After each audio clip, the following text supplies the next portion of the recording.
क्वेटा में निकाह की तकरीब का एक दिलचस्प वाकया हुआ। हक महर 5 से 8 लाख तय करने की बात हो रही थी, साथ ही 5 तोले सोना भी। ससुर ने दामाद को साथ बिला लिया। आहिस्ता से पूछा, बेटा, कितना महर आसानी से दे सकते हो?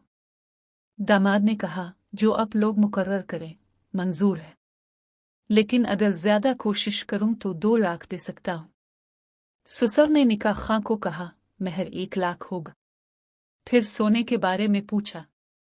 दामाद ने कहा, मैं 2 तोले बना चुका हूं, 3 और बना लूंगा।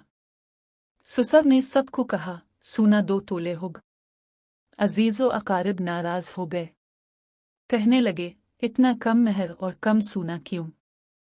ससुर ने जवाब दिया, आज अगर मैं ज्यादा डिमांड करूं तो ये पूरा करेगा, लेकिन बाद में मेरी बेटी को जो पूरी रोटी देगा उसे आधी कर देगा, क्योंकि यह कर्ज लेकर डिमांड पूरी करेगा।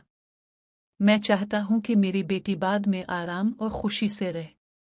इस शादी को 15 साल हो गए। दामाद अपनी बीवी का पूरा ख्याल रखता है और ससुर की खुद से ज्यादा इज्जत करता है। ये है क्वेटा का एक यादगार वाकया।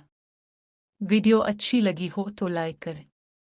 मज़ीद वीडियोस के लिए चैनल को सब्सक्राइब करें।